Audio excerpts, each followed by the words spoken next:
Hello, my name is Vahid, co-founder and CTO of Canary SUBTECH. July 8th, Rogers outage reminds us how important it is to be connected, especially in emergency situations. But in fact, this is the daily life of underground miners. No communication available for the most dangerous workplace in the world. Only in US, more than 1,000 miners get killed in the last couple of decades. And worldwide, more than 12,000 miners annually get killed. Most of these lives could be saved if they had access to connectivity, to ask for help, or at least get warned. The only solution to this vital problem is Ficom. Ficom is a new wireless wearable technology, currently in the shape of a helmet that can extend through tunnels with no limitation, providing high-speed wireless network available for everyone, and it doesn't need any infrastructure. This product is unique, first to the market, and technically practically proven and tested. Although the whole world is seeking for this solution, but our beachhead markets are Ontario, Canada, and North America. Ontario's market size is more than $20 million, Canada is $100 million, and North America is $7 billion. In terms of technology readiness level, we are currently at CRL 6, and we plan to commercialize this product by February 2025. To aim that, we need $4 million of investment, developing our team of experts, and 2.5 years of time. Canary SUBTECH team is what a successful business needs, a combination of ambitious engineers and managers. We are granted with support of best advisors, and we are in partnership with Ontario Mine Rescue and NOHFC. LiONS LAIR gives us the opportunity to have feedbacks from the experts, pillars of business.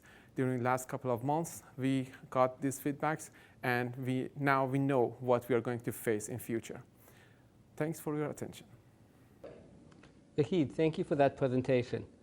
I was wondering, would you be able to give us a few more details on your partnership with the Ontario Mine Group and what that is helping you with? Sure. I'm glad you're asking. Ontario Mine Rescue is the organization in charge of being sure of safety of the mines and rescue if any accident happens in the mines. When we firstly present our product to them, the CEO of the Ontario Mine Rescue called it a revolution in mine industry, because nowadays they are using a 90-year-old solution, which is going back and forth between the accident site and the communication site every 20 minutes. So one of the team members should go every 20 minutes back and forth to report and say if they are safe, if they need any backup, if they need any help. And with help of this product, they can have access and communicate with all team members. And one of the things they are really care about is they can save the lives of the rescue team, and they can ensure of their safety. So we get partnered in R&D, so they are going to, they're helping us in finding the best solution, find if it meets all the regulations of the mines, and also test it practically to if it works, how it needs to improve, and what should we do next. So they are in partnership in R&D. So I have a couple of questions to ask, but first I should tell you I live in Mineville, Nova Scotia. So oh, great. Yeah. Terrific presentation. I feel like you've done it a few times, practiced it, and it was very fast. So I had a hard time really understanding the things you were saying. So I may ask some pretty basic questions, so sure. I apologize for that. No worries. In terms of the helmet that you're displaying, is there additional infrastructure that needs to be installed in order for that to work? There is no installation, but they would be something like repeaters, very small devices that if the signal is down, they can just turn it on, leave it there, and go further. So I'm envisioning if someone has to go into a mine and they're going a couple of kilometers underground. Yep. Are you putting like something at where the elevator comes out or the lift opens up, so at the bottom of the shaft, and then do you have additional devices that you have to put along depending on where they're going, or do they do that on a temporary basis as they're drilling a shaft or something like that? Yeah, both are available. I mean, it can be installed previously, but most of the time it doesn't need any extra devices. But if for any reason the signal is not good enough, which the system will alarm before anything happens, before the connection going to be narrowed down, then they just, I mean, each of these miners have 4 or 5 of these devices. They're very, very small, like this. And they just can turn it on, leave it there, and then the network is back. So, for example, if down the shaft they find, okay, in the horizontal branch, there's not a good signal, they can just turn it on, leave it there, and then continue their job. So it doesn't need to install. They just turn it on and go on, because it's like Wi-Fi. When it's down, you need to have a booster. And so that booster, if they turn it on and leave it in the shaft, will work for everybody who's wearing those helmets. Exactly. So it becomes a spot. It's not just for the person who places it. Exactly. It inherits the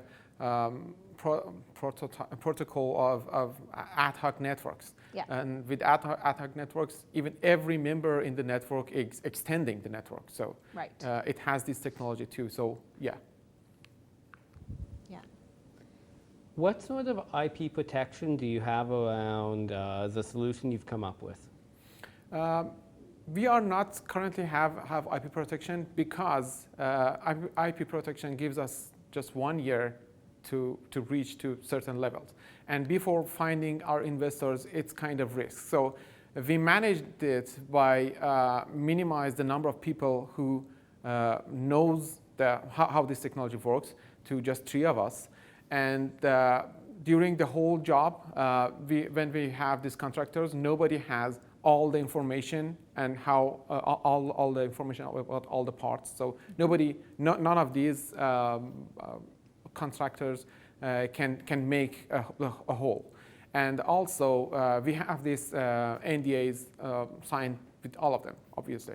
But we plan, after we find this our investors and be able to start a job, then we are going to IP patenting globally, especially for North America, Europe, and Australia. I'm looking at the helmet. In comparison to what they currently wear, is it significantly heavier? It's about 75 grams, which and also it's designed ergonomically to not make any I don't know, make extra weights for them, and it's about 1/3 of the weights of their headlights. Okay. And so what does the roadmap look like for you in the next 2.5 years of getting to market? First, we need 3 months of extending our team of experts, because till today we just use contractors because we didn't have the opportunity to have our team. We know some talents that can join us, but we are still not hiring them. So we think it's going to take maybe till January to make sure that our team, we have everyone we need in our team of experts. And then it's going to take about 3 months to reach to TRL7, which makes us able to test it in the mines for the first time, because the only way we could test it on the mines past some regulations. And the only way we try this is on caves, not in mines. So after that, we will have this trying and improvement for about 9 months. We believe by February 2024 we will reach to TRL9, which is satisfying all the needs in the mine industry and in mine rescue industry and all the regulations. After that, we think it's going to take about a year to commercialize it in terms of mass production planning, in terms of the shape, having some sample showcase that people can change, can try, and see how it works. And yeah, that would be our plan for next 2.5 years. When you look at the market demand for this product, are mine operators willing to spend the money to save lives? I know it should be an obvious answer of yes, but no. In fact, this is a really good question. First of all, this is very attractive for mine operators because in mine industry paying the most expensive compensation, annually compensation to their workers, $125,000 per year in average, and it is twice of what every other industry pays as a compensation. One of the reasons, because there are a lot of regulations and that ask them to have this have a product, have a solution for this problem, and they couldn't reach that. From 2010 till today, in US and Canada, there are regulations that they had to find a way to communicate with miners, with trapped ones, and they had no solution, so they pay this compensation. So first of all, they really aim to find out this solution. And second of all, we are in partner with Ontario Mine Rescue, who is in charge of regulating. They are the organization who regulate what they should buy in terms of safety. And what we have in a verbal deal with Ontario Mine Rescue is that if it passed the TRL 9, they're going to ask all the mines in Ontario and then whole Canada and also US to equip with this product. So at least this $20 million market of Ontario is 100% reserved if we reach to TRL 9. Thank you for the answers, and it looks like you have an amazing opportunity in front of you. Thank you so much. That was really great.